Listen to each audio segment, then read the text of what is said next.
Welcome back to the Ruck Shop's YouTube series of Project Midnight. Behind me now is Project Midnight. It is done. This is your GY6 swapped Honda Ruckus. It's a 2014 Ruckus. If you go back to that first video, it was all white. Not really the cleanest, but still ran good. Went ahead, stripped it all down, powder coated it. Had it all done looking very clean. Today, as you can see in the title, is the first start. I'm going to go over a couple things real quick before we go ahead and get into the first start process.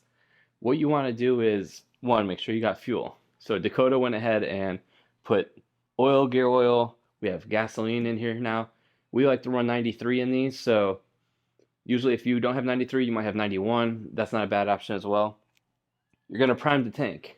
You can do it a couple ways. You can do it through the vacuum line. You can do it through putting a microfiber over the tank and just blowing in it real quick. Once you do that and you have a check valve, it's going to go past and it's going to hold the fuel in place. So you're not going to have to keep doing this, especially if you start the bike up like once a week, once every 2 weeks, you're going to be perfectly fine. The next step is I have the filter off the carburetor here. The reason behind that is I want to see where the slide is. Sometimes when you're putting things on, the cable might get bound up somewhere and you don't realize it, and you go to do your first start and the slide is about halfway up and this thing just wants to take off on you. So part of the procedure I always like to do is start it up with the filter off so I can see where the slide of that carb is, and I know that it's hanging low and not hung up where it's like mid-level or anything along those lines. In this carburetor, it's a 28mm carburetor from Oco. You've seen the video where Dakota put the jets in. We have a 118 jet right now and a 32 pilot jet. With that, we have the air mixture screw all the way in and a half turn out. I'm going to have to put the choke up for this first start.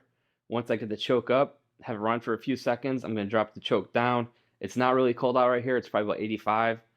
And I'll just hold the throttle and just let it warm up a little bit. Go from there. The one thing I always like to do as well is, especially for first starts, because you just never know, I'm going to hold the front brake down. Keep that front brake held in while this is running.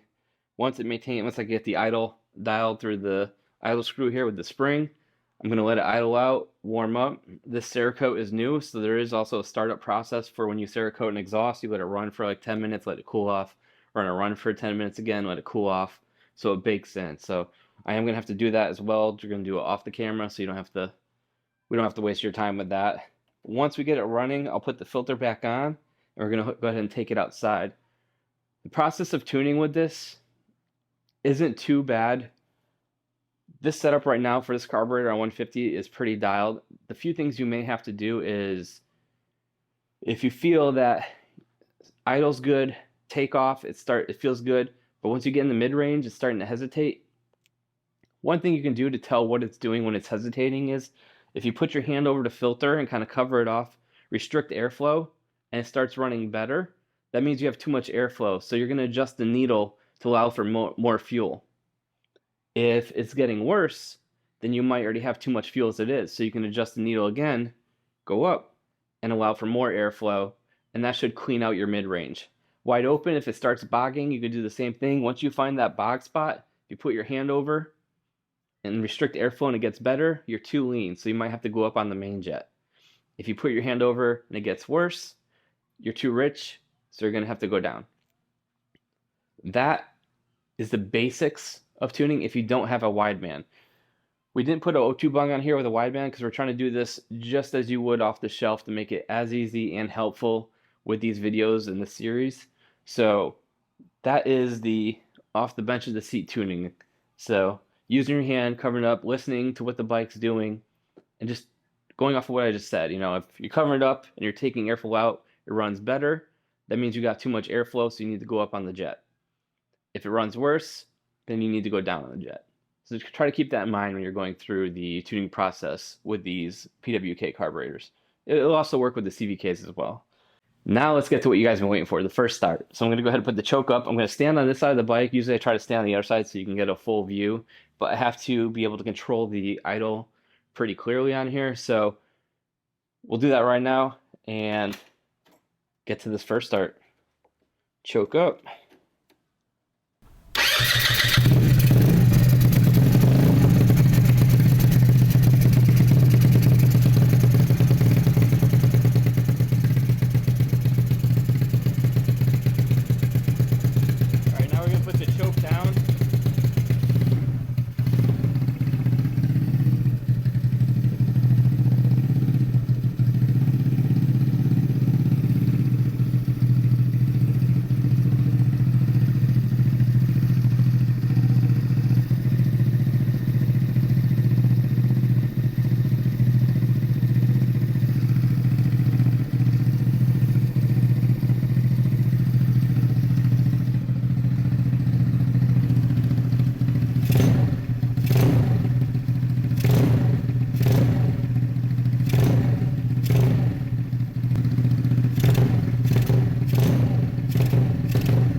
you have it.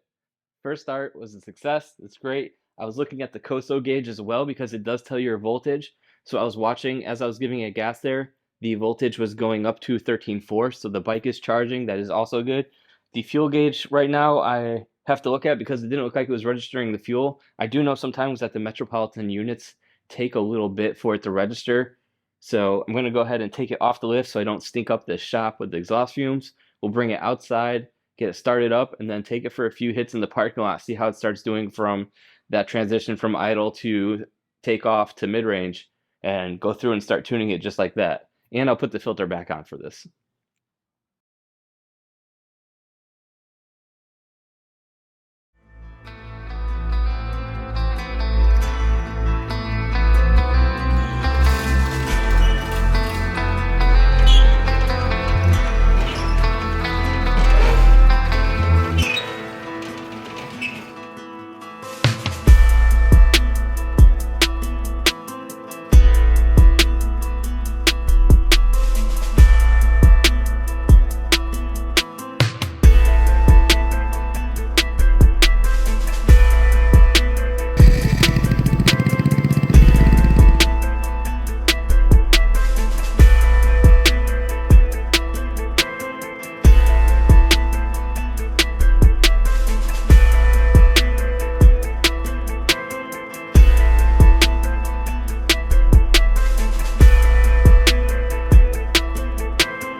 We hope you guys enjoyed the video. We have a nice little clip video showing off the bike in high detail, everything that we did to it.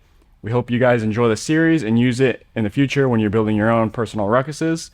Everything that we have on this bike is off the shelf from our shop, so this is showing you that you can do this on your own. Everything that's on here you can buy on our website, and we have every video on how to install them, how to put them on the bike, including this series. We went through every part that you see on here. We also did a full breakdown on how to install them. So that's going to be it of this series. We hope you guys really did enjoy it. I would keep an eye on our social medias. We're going to be doing some reels and other close-up shots of this bike. So keep an eye on that. Okay, he's stressing me out. What is this? What are you doing? Yeah, Dakota. Like, share, and subscribe. Now I gotta restart. Make sure you check out our social media for more reels and everything related to this bike. We're going to shoot a lot of content with it, and I think that's it. I had fun doing this with you guys. Thanks for watching. Like, share, and subscribe. Like, share, and subscribe. This is why we don't do YouTube. This is why all these videos are shot with one person in the rooms.